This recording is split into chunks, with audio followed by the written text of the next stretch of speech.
Olá, seja bem-vindo a mais uma aula do nosso curso de Filosofia Oculta. Hoje nós vamos fazer uma videoaula sobre a carta número 10, Magia, quinta parte, cujo texto é Os primórdios da magia, do xamanismo paleolítico à tradição salomônica. Eu estou enviando esse texto para vocês em detrimento das inúmeras dúvidas que vocês me enviaram do estudo das cartas anteriores e das lições 1 e 2. Eu pretendo continuar esse texto, Os primórdios da magia, do xamanismo paleolítico à tradição salomônica, na carta número 12, porque eu enviei para vocês também a carta número 11, onde nós falamos um pouco da teurgia do Jâmblico, também respondendo perguntas que vocês me enviaram. Então, esse texto vai ter continuação na carta número 12, o texto da carta número 10. Então, como sempre, vamos fazer o nosso estudo, eu vou ler e vou comentar. A magia começou nos primórdios da humanidade, com um homem empreendendo a busca por ela. Os primeiros magos não tinham professores. Eles descobriram por si mesmos a magia, então desenvolveram suas técnicas, as quais usamos até hoje. Nós não praticamos nada diferente do que os magos do passado praticavam. Isso significa que a busca da magia é uma característica individual, um processo de desenvolvimento pessoal em conhecimento da arte e ciência da magia. Existem leis na magia, um conjunto de princípios universais que devem ser descobertos e aplicados pelos que buscam os caminhos da magia. Um destes princípios universais da magia, quem sabe aquele que a define verdadeiramente, é o conhecimento e a conversação com espíritos diversos do corpo de Deus, o cosmos. Um xamã é, por definição do termo, um homem que conversa com espíritos. Se o conhecimento e a conversação com espíritos é a característica fundamental da magia, um mago, no verdadeiro sentido do termo, está muito próximo de um xamã. Dessa maneira, se desejamos ir fundo nos primórdios da magia, primeiro precisamos buscar no xamanismo o lugar onde tudo começou. Para pensar na história da magia, lá no xamanismo paleolítico. Quem é que ensinou aos primeiros xamãs, aqueles que começaram a desenvolver toda a tecnologia mágica que nós utilizamos hoje? Quando eu digo xamanismo paleolítico, é um xamanismo mais arcaico que existe, universal. Para pensar, quem foram os professores dos primeiros xamãs, os professores dos primeiros magos? Os espíritos, as criaturas espirituais com as quais eles travavam contato. Esse é o cerne, esse é a base de todo o fundamento da magia. Quando exploramos a cultura do xamanismo, descobrimos que seus xamãs representantes declaram ter contato com diversos espíritos, seja os possuindo como servidores ou familiares, ou os controlando, conjurando. Neste caminho, o xamã estabelece uma relação com estes espíritos, que acabam por se tornar seus ajudantes. Uma vez que o xamã tem controle sobre estes espíritos e não eles têm sobre ele, então se trata de um conjurador, um homem com condições de se comunicar e ordenar tarefas a elementais simples ou compostos, mortos ou demônios. Na Antiguidade Tardia, quem invocava essa imagem e poder na região do Mediterrâneo eram os magos, magoi, dos papiros mágicos greco-egípcios, feiticeiros, goés e teurgos. Da mesma maneira, quem invocou essa imagem e poder do xamã na Idade Média na Europa foram os magos da magia tradicional salomônica. O controle e ordenamento de espíritos diversos é o objetivo central dos grimórios medievais. Dessa maneira, o conhecimento e a conversação com espíritos é o fio de Ariadne da tradição da magia. Então, se nós podemos tecer um fio que conecta o xamã paleolítico, lá do período paleolítico, até o mago medieval, até o mago nos dias de hoje, se existe uma tradição, um fio de conexão entre esse xamã antigo, esse mago medieval e o mago moderno de hoje, se trata da comunicação com espíritos. Esse é o primeiro fio de Ariadne da tradição. O segundo fio de Ariadne da tradição é o discernimento entre os espíritos. Nós não vamos abordar isso nesse texto, só no próximo. Nesse texto, o fio de Ariadne que nós estamos explorando é a comunicação com criaturas do corpo de Deus, com espíritos diversos. A tradição salomônica herda incontestavelmente este legado da tradição xamânica. Como sabemos, os grimórios podem ser considerados uma segunda tentativa de sistematizar a magia, muito embora sejam blocos de notas particulares de magos praticantes. Essa segunda síntese foi uma reinterpretação da primeira tentativa de síntese da magia, os papiros mágicos greco-egípcios da Antiguidade Tardia. Os magos dos papiros herdaram, por sua vez, o legado do feiticeiro goés grego e de outras culturas mágicas do Mediterrâneo, como a dos egípcios e babilônios, como vimos nas lições do curso de Filosofia Oculta.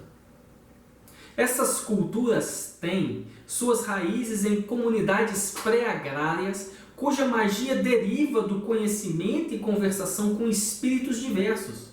Assim, este se trata do fio de Ariadne da tradição dos magos, porque é o elo de continuidade entre a cultura arcaica da magia, a magia da Antiguidade Tardia representada pelos papiros e pela teurgia de Jâmblico e a magia tradicional salomônica dos grimórios medievais. Agora há pouco eu falei que o que liga o xamã do passado ao mago moderno é o contato com os espíritos, é a tradição de se comunicar com os espíritos. Quando eu digo mago moderno, eu não estou falando do mago que segue a linha de magia moderna, mas mago moderno no sentido de nós, hoje, homens e mulheres que praticamos magia e procuramos nos comunicar com espíritos diversos do corpo de Deus. Como sempre tenho afirmado, os grimórios, assim como os papiros mágicos greco-egípcios, podem ser considerados a porta de entrada para que os magos iniciantes desenvolvam uma consciência animista que lhes permita obter o conhecimento e a conversação com os espíritos.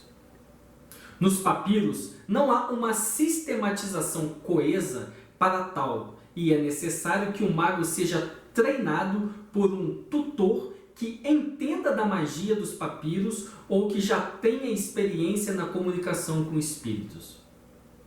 No entanto, a sistematização dos grimórios é mais coesa, embora medíocremente pobre. Pobre porque eles não ensinam o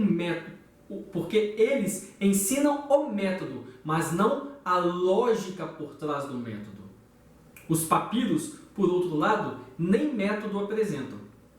Dessa maneira, após o mago adquirir através dos grimórios essa experiência no conhecimento e conversação com espíritos, e tenha desenvolvido um elevado grau de comunicação com eles, ele deve deixar para trás os grimórios e caminhar por sua própria conta, construindo os seus próprios grimórios.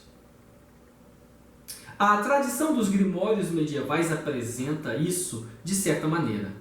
Como vimos no início, os primeiros magos não tinham professores e eles conseguiram acesso a espíritos diversos através deles, do conhecimento adquirido no trato com eles. Desenvolveram os procedimentos que praticamos hoje. Na Idade Média, período dos grimórios salomônicos, era muito difícil estabelecer uma relação de professor e aluno com algum mago praticante, pois os magos eram censurados e duramente perseguidos. Uma linha de sucessão espiritual não se desenvolve apropriadamente em circunstâncias como estas. Então, de posse dos grimórios, um mago da Idade Média podia começar solitariamente a desenvolver sua conexão com os espíritos e se tornar, por conta própria, um novo elo na corrente espiritual de magos que remonta aos primórdios da magia. Meus irmãos, vamos nos lembrar que a época dos grimórios, a Idade Média, foi a época mais negra do conhecimento. O conhecimento estava quase que completamente perdido e os grimórios representam uma tentativa de redescobrir este conhecimento que havia sido perdido. Era uma época negra, de muita ignorância espiritual. Era difícil se estabelecer uma relação de aluno e discípulo, porque os magos eram duramente, severamente castigados, perseguidos. Então, muitos magos tinham que começar as suas práticas por conta própria. Então, os grimórios, que são blocos de notas de magos praticantes, podem ser uma porta de entrada para que você comece a ter uma consciência animista, uma visão daimônica de universo, onde você consegue estabelecer conexão, conhecimento, conversação com espíritos. Uma vez que você estreita os laços com os espíritos, uma vez que os espíritos te ensinam, que eles te transmitem conhecimento da verdadeira arte, então você já está preparado para começar a caminhar com as suas próprias pernas. Nós vamos ver bastante esse tema do aprendizado diretamente com os espíritos, através do contato com seu daimon pessoal, através do contato com o seu sagrado anjo guardião, o seu paredos. Você pode receber ensinamentos diversos que não se encontram em grimórios, que não se encontram em livros, ensinamentos sobre a arte e que são adequados somente a você. Por isso que se diz na teurgia do Jândrico, que uma pessoa só se torna verdadeiramente um teurgo a partir do momento que ela tem contato com o seu daimon pessoal efetivamente. Então, os grimórios podem ser esta introdução para se desenvolver esta consciência animista, através do qual nós contactamos espíritos diversos e aprendemos diretamente com eles a arte da magia. Durante a Idade Média, na Europa cristianizada, a magia era compreendida como qualquer ideia filosófica e religiosa que fugisse da ortodoxia católica dominante. Quer dizer, a fonte de um conhecimento ilícito e proibido derivado das revelações criminosas dos espíritos, estes sendo considerados demônios. Visto que o mago medieval era basicamente um conjurador de demônios, ele tornou-se um perigo à igreja. Diferente da tradição islâmica, que considerava os djinns espíritos bons, maus e neutros, a tradição cristã preferiu classificá-los negativa e restritivamente nas categorias de demônios e mortos em embates perpétuos com os anjos de Deus. Desde a Antiguidade Tardia ao fim da Idade Média, o cristianismo desenvolveu-se através de embates violentos. Desde o início, os cristãos foram duramente refutados. Jesus Cristo, além de ser ele mesmo acusado de um mago, não deixou uma única página escrita e diante das mudanças e constantes e contrastes escatológicos da época, os apóstolos se viram obrigados a reinterpretar a mensagem de Cristo se quisessem que o cristianismo prosperasse. A promessa de Cristo era retornar antes que aquela geração morresse, o que não aconteceu. Era urgente uma reinterpretação de sua mensagem. Por conta disso, inúmeros concílios foram feitos ao longo da história para refinar a doutrina cristã sob a luz do conhecimento já existente na época. Tanto a legislação judaica quanto a romana perseguiram ferozmente os magos devido ao perigo que eles representavam.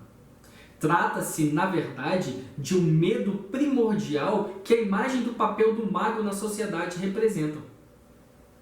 Essa perseguição não acontece porque a cultura regente é cética e desacredita a magia, mas ao contrário, porque ela reconhece o poder e a influência dos magos. Os magos, desde os primórdios, são considerados perigosos e há um consenso. Daí a perseguição de que seria melhor que eles não estivessem por aí. Então, a perseguição não é um ato cristão, mas um fenômeno cultural. Existe um medo inato na maioria das pessoas acerca dos magos. Porque muitas pessoas, muitos magistas, costumam dizer que o cristianismo, a igreja, perseguiu duramente os magos. Isso é uma mentira. Os magos são perseguidos desde o século V a.C. Os gregos, muito tempo antes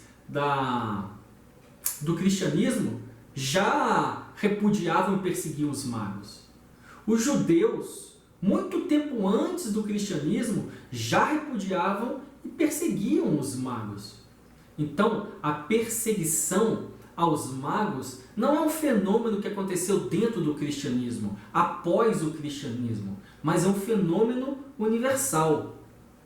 Existe uma fobia inata na maioria das pessoas que vê com maus olhos o mago, o trabalho, o ofício do mago. E existe um consenso, mesmo que inconsciente, no inconsciente coletivo, de que seria melhor se se os magos não estivessem por aí caminhando no mundo. Então, os magos são perseguidos por serem magos desde os primórdios da nossa civilização. A igreja, o cristianismo católico da Idade Média, se via ameaçado pela postura do mago e perseguia o mago não porque ela desacreditava nas artes do mago, muito pelo contrário, mas porque a sociedade, a igreja, sabia que a magia, a arte dos magos funciona. E funciona muito bem e às vezes muito melhor do que qualquer ponto de vista cristão ortodoxo. Assim, somando este medo inato do ser humano,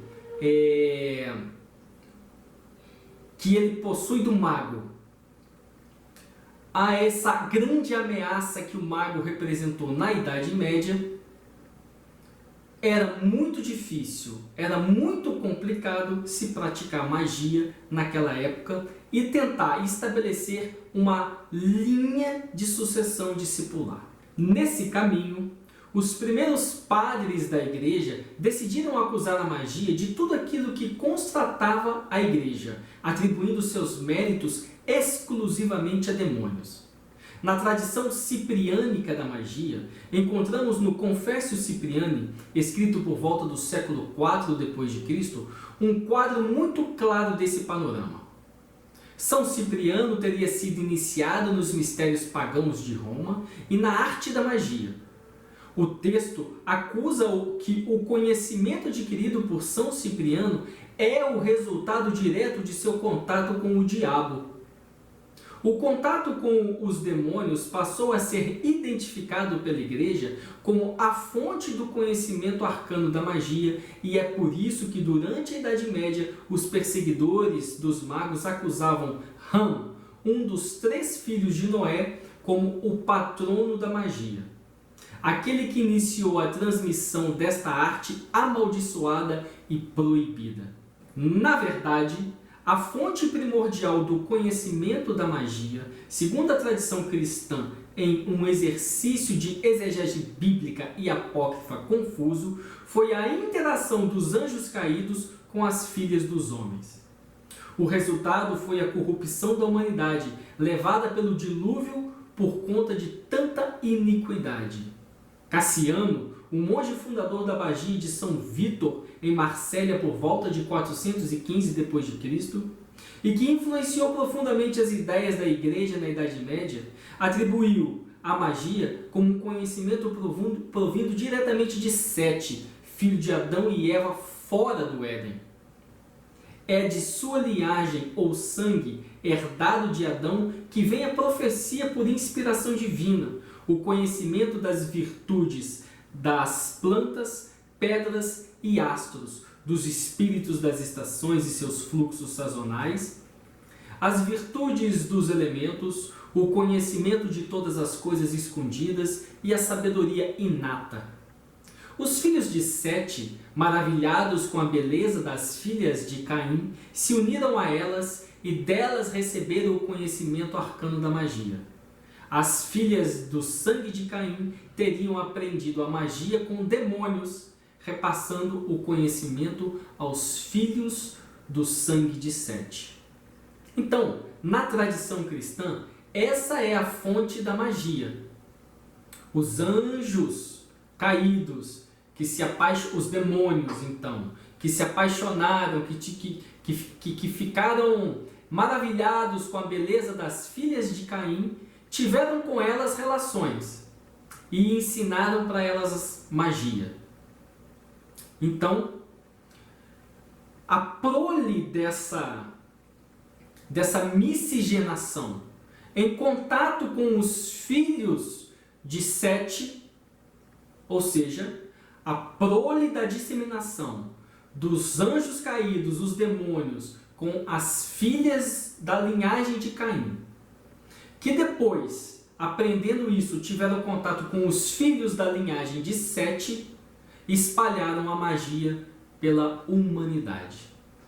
Então, dentro da tradição cristã, a magia é um conhecimento derivado dos demônios. É interessante nesse momento notar o paralelo com a tradição salomônica. No Higromanteia, o tratado mágico de Salomão, nós temos: E Robão disse a seu pai Salomão: Pai, em que reside a virtude das coisas? E Salomão disse: Toda arte, graça e virtude daquilo que procuramos está nas ervas, nas palavras e nas pedras. Mas antes de tudo, você deve conhecer a posição dos 7 planetas. nós podemos notar que o conhecimento das virtudes das plantas, pedras e astros, dos espíritos das estações e seus fluxos sazonais, as virtudes dos elementos, o conhecimento de todas as coisas escondidas e a sabedoria inata, trata-se justamente do que Salomão ensina a seu filho Robão, o que finalmente ficou conhecido na Renascença como magia natural. O movimento de magos renascentistas buscava salubrizar a prática da magia, redimi-la, assim podemos dizer, do contato com demônios. Por isso, os magos renascentistas repetiam as mesmas condenações que a Igreja fazia contra os magos conjuradores da magia salomônica. A magia natural e astrológica, diferente da magia salomônica, foi considerada por estes magos da Renascença como um tipo de magia positiva que todos podiam praticar. O Arbatel, um grimório renascentista de 1575 que trata do contato com os espíritos olímpicos, regentes planetários, é um fruto deste movimento de salubrização da magia. Esse tipo de magia proporcionaria ao mago o poder da profecia por inspiração divina. Foi Marcílio Ficino que parece ter inaugurado essa salubrização da magia, condenando veementemente a magia conjuratória salomônica de eras anteriores. No mesmo caminho foram Paracelso, Giordano Bruno e John Dee. Esse movimento renascentista que tentou salubrizar a magia despontou na era moderna com ordens como a Ordem Hermética da Aurora Dourada, podemos dizer, um fruto moderno do pensamento destes autores. Então, no final da Idade Média, no início do Renascimento, iniciou-se ali um movimento de salubrização da magia com magos renascentistas que, pegando carona nas condenações da Igreja, também condenavam a arte de se conjurar espíritos diversos.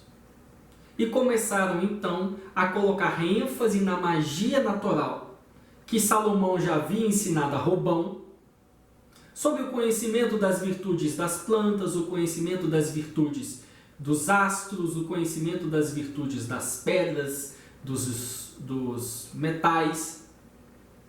Então, esse movimento de salubrização da magia buscou de toda maneira condenar a magia conjuratória salomônica e colocar ênfase na prática da magia natural, da magia astrológica, como uma magia divina, como uma magia superior. E daí vem o nascimento do conceito da ideia de alta magia, em detrimento do conceito da ideia de baixa magia. Sendo então a alta magia você ter acesso aos espíritos olímpicos, os espíritos das virtudes planetárias, as virtudes das pedras, as virtudes dos metais, das plantas, e baixa magia, todo tipo de magia que utiliza conjuração, que utiliza contato com espíritos do corpo de Deus. Em contraste a essa tradição renascentista está a magia salomônica, que apresenta o mago como um representante sacerdotal, um homem cujas virtudes o capacitam a comandar os espíritos. Então, muito diferente daquilo que os magos renascentistas acusavam os magos salomônicos medievais, a magia salomônica se trata de uma arte sacerdotal. Então, nós vemos na magia salomônica o resgate daquela ideia do mago persa, do sacerdote, que nós já vimos em outras lições aqui do curso de Filosofia Oculta. A magia salomônica resgata a realeza da magia, porque se trata de uma arte inspirada por Deus, uma arte cuja autorização vem do próprio Deus. O Testamento de Salomão, escrito por volta do século VI d.C., embora haja autores que o aloquem no século III ou muito antes, é o escrito mais antigo da tradição salomônica.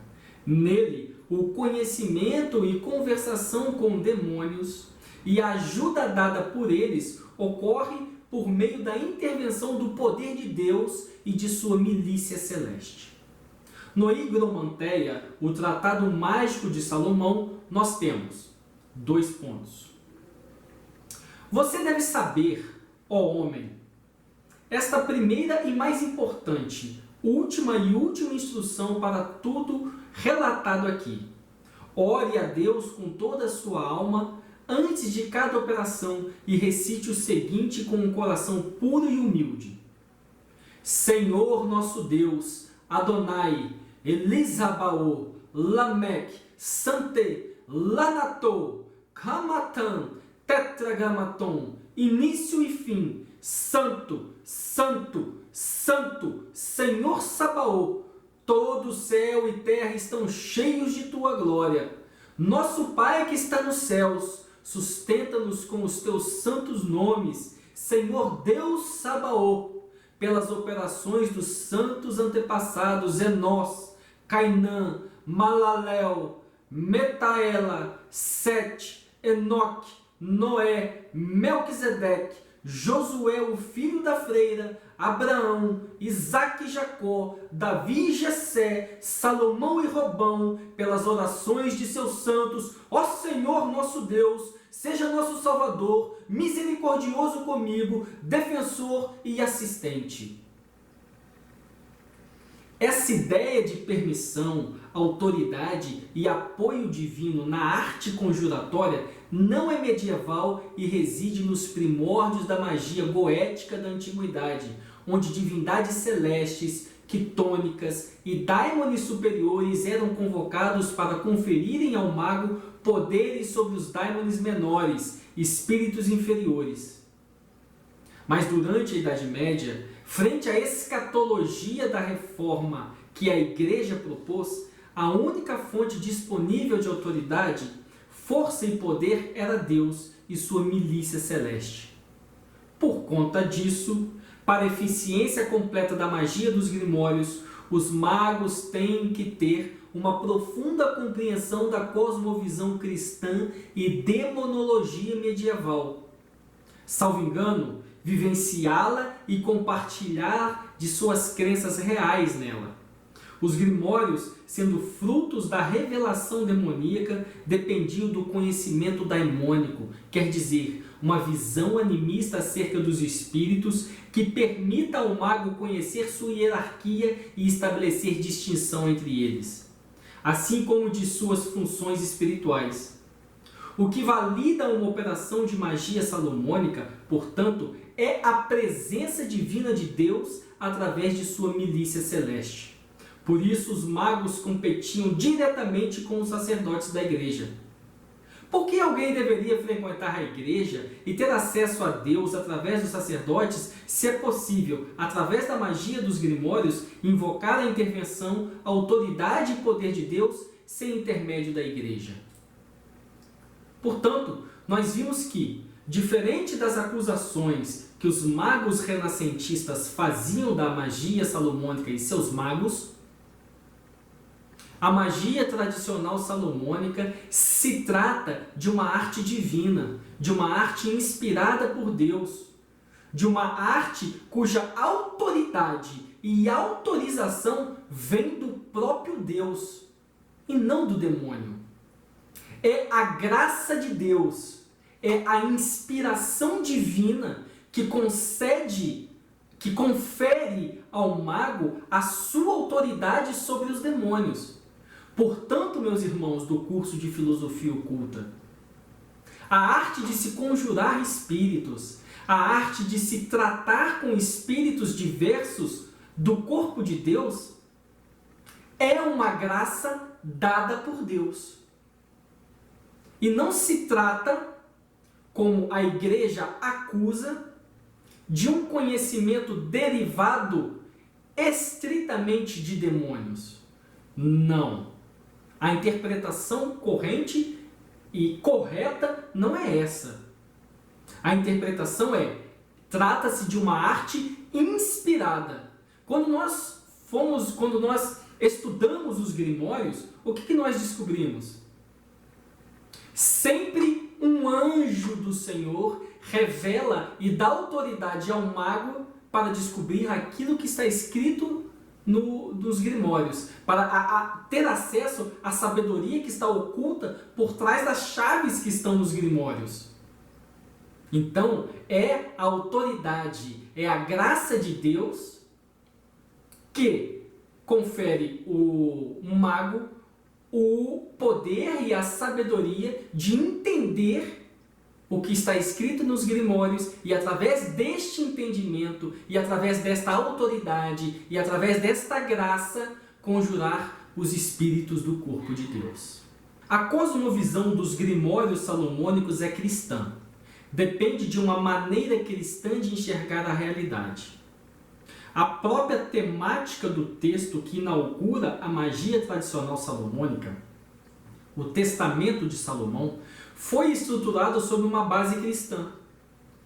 Isso é o suficiente para provar que se trata de um escrito da era cristã e não antes dela, como alguns têm apontado. Por exemplo, o demônio Hati, apresentando-se na forma de um leão, faz uma profecia concernente à vida de Emanuel, quer dizer, Jesus. Essa é uma questão que deve ser averiguada pelo ângulo correto. Inserir essa profecia aí no Testamento de Salomão foi uma maneira de tentar validar a prática da magia salomônica. Disso, nós podemos inferir que o Testamento de Salomão, considerado o texto que inicia a tradição salomônica, tem sua escrita na Antiguidade Tardia, entre os séculos 4 e 6 d.C., quando o cristianismo estruturava suas bases através do crescimento e expansão da igreja. Então, a magia tradicional salomônica trata-se da primeira tentativa cristã de sistematizar uma forma de magia que fosse lícita, onde a demonologia cristã é apresentada e aceita e o trato com demônios é permissível pela ajuda de Deus e de sua milícia celeste. Desse modo, a magia salomônica resgata o fio de Ariadne dos primórdios da magia, onde o conhecimento e a conversação com espíritos, bem como a sabedoria obtida através deles, trata-se do fundamento da prática. É isso que une a tradição salomônica medieval ao xamanismo paleolítico universal. Então, meus irmãos, não tem como nós acreditarmos que o mago medieval ele acreditava numa filosofia distinta que não fosse a cosmovisão cristã. Então, o pano de fundo por trás da magia salomônica é o cristianismo, mesmo que a linguagem dos grimórios salomônicos não seja essencialmente cristã, embora muitos grimórios tardios já convoquem essa linguagem cristã.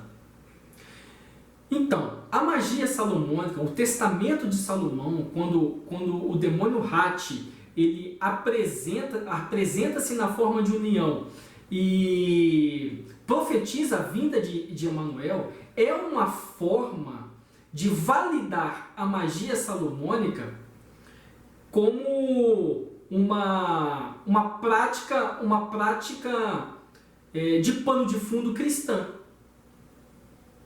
A cosmovisão que está nos grimórios é essencialmente cristã.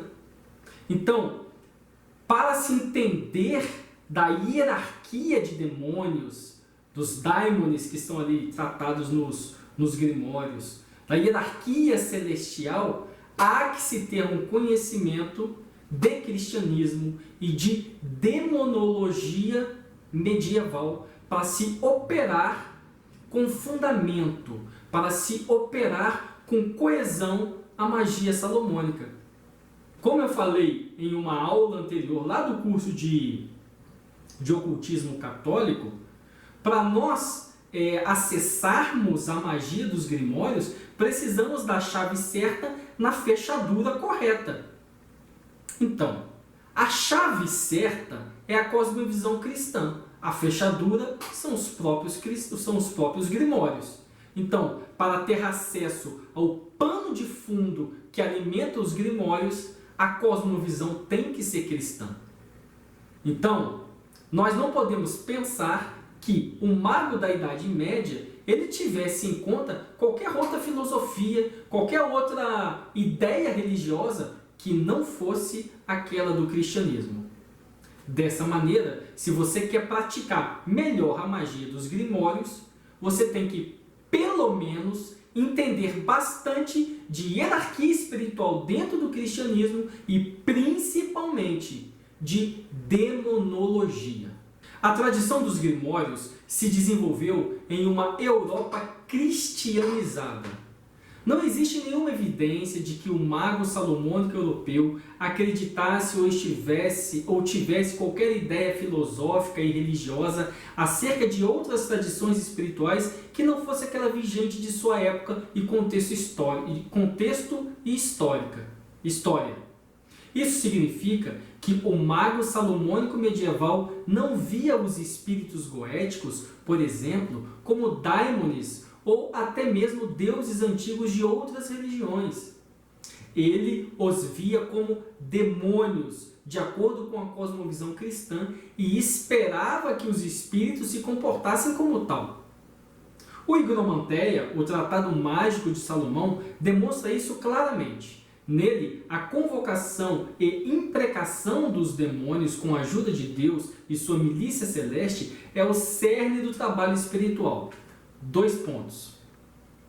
Por estes nomes eu os conjuro, espíritos e demônios das 4 partes do mundo, para se materializar, assumir uma forma humana mansa, bela e que se apresente diante de mim para fazer o que eu quero. Eu os conjuro, impreco, amarro e amaldiçoo. Ó demônios, apareçam diante de mim e não me desobedeçam. Nestes santos nomes, eu os constranjo, eu os obrigo e eu os ligo pelo poder dos anjos Micael, Gabriel e Rafael. Então, meus irmãos, o mago da Idade Média, ele esperava que estas criaturas espirituais do corpo de Deus se comportassem como demônios. Portanto, ele precisa imprecar, ele precisa conjurar, ele precisa ligar essas criaturas com certo grau de violência, porque ele espera que elas se comportem como qualquer demônio. Então existe aí uma diferença, por exemplo, no Higromanteia, o Tratado Mágico de Salomão, que é a base da onde saiu as clavículas de Salomão, para os grimórios da tradição salomônica e os grimórios tardios, como o Grimório Verum. No Higromanteia e no Grimório Verum, você pode ver que existe uma maneira mais amena de se lidar com os espíritos. No entanto, nos grimórios salomônicos oficiais da tradição, os espíritos sempre são tratados com violência. Trata-se de uma arte imprecatória, uma arte conjuratória, e os espíritos são tratados assim porque espera-se que eles se comportem como qualquer demônio antagônico à natureza humana. Mas é interessante, como nós vamos ver aqui, como que a tradição salomônica é a primeira a utilizar no Ocidente demônios para causas justas e boas. Quando a magia salomônica tradicional foi redescoberta, um homem digno de redescobri-la, Yohé a recebeu de um anjo enviado por Deus. 2 pontos. E imediatamente apareceu-me um anjo do Senhor dizendo: recorda-te que os segredos de Salomão parecem ocultos e obscuros a ti, que o Senhor assim desejou, para que tal sabedoria não caia nas mãos dos ímpios. Portanto, prometa-me que não desejas que uma sabedoria tão grande chegue a qualquer ser vivente e que revelares a qualquer um que eles saibam que devem guardá-lo para si, senão os segredos são profanados e nenhum efeito pode seguir. Eu respondi: eu te prometo que a ninguém os revelarei, exceto pela honra do Senhor e com muita disciplina, as pessoas penitentes, secretas e fiéis. Então o anjo respondeu: vá e leia a chave, e suas palavras que eram obscuras devem ser manifestadas e clareadas a ti. E depois disso, o anjo subiu aos céus em uma chama de fogo. Os magos salomônicos, portanto, como inferimos nessa passagem, são pessoas penitentes, secretas e fiéis, dignos de receber de Deus o mesmo conhecimento que Salomão recebeu, o poder de se comunicar com os espíritos de todo o corpo de Deus, aqueles que operam diretamente na demiurgia do cosmos. Então, em uma outra passagem, e disse Salomão: ouve, meu filho, e recebe minhas palavras e aprende as maravilhas de Deus, pois em certa noite, quando me deitei para dormir, invoquei o santíssimo nome de Deus, Iá, e orei pela inefável sabedoria. E quando comecei a fechar os olhos, o anjo do Senhor, até mesmo Romadiel, apareceu-me, falou-me muitas coisas com cortesia e disse: ouve, ó Salomão, a tua oração diante do Altíssimo não é em vão. E já que não pedistes vida longa, nem muita riqueza, nem as almas de teus inimigos, mas pediste a sabedoria para realizar a justiça, assim diz o Senhor: conforme a tua palavra te dei um coração sábio e entendido, de modo que diante de ti não há semelhante a ti, e jamais se erguerá um. E quando compreendi o discurso que me foi feito, compreendi em mim que havia conhecimento de todas as criaturas, tanto nas coisas que estão nos céus, quanto nas coisas que estão abaixo dos céus. Deste modo, como podemos perceber, o conhecimento e conversação com espíritos diversos da natureza e a autoridade sobre os demônios, o poder da conjuração, depende de uma intimidade com Deus e o merecimento de suas graças. Então, meus irmãos, a magia salomônica trata-se de uma arte sacerdotal. O mago salomônico trata-se de um sacerdote. Ele precisa da graça de Deus. Por isso, ele segue uma piedade, ele segue uma disciplina espiritual que lhe permite receber esta graça de Deus. É como diz Salomão. E ele, quando recebeu essa instrução divina, obteve conhecimento de todas as coisas, de todos os espíritos. Então, meus irmãos, a visão animista, a visão de contactar espíritos diversos é uma graça conferida pelo próprio Deus. E não simplesmente um exercício que você tem que fazer para você conseguir alinhar a sua mente, a sua psique, a sua estrutura energética a uma cosmovisão. É isso também, mas antes de mais nada, é uma graça divina. Vamos continuar. Mas existe uma novidade na tradição salomônica da magia. Em inúmeras culturas e tradições anteriores, como as da Mesopotâmia e Egito, a autoridade de Deus era invocada para que o mago pudesse conjurar os demônios, os espíritos malignos da natureza. No entanto, o Testamento de Salomão é o primeiro escrito da tradição ocidental a usar demônios para boas ações. Mas é a ideia de se operar com demônios para a magia de boas obras que produziu a inclinação agressiva da magia salomônica, ao ponto dos rituais de magia equipararem-se às cerimônias de exorcício da igreja. Além disso, a magia salomônica era uma magia de elite, de pessoas letradas, pois somente o clero e os homens de educação, nobres aristocratas, tinham acesso aos grimórios, o que reforçou ainda mais essa inclinação agressiva dos grimórios salomônicos.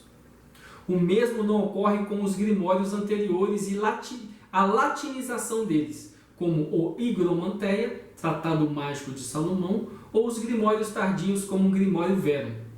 Nestes grimórios, existe uma relação mais branda entre o mago e os espíritos, onde há o exercício de oferendas de alimentos a eles.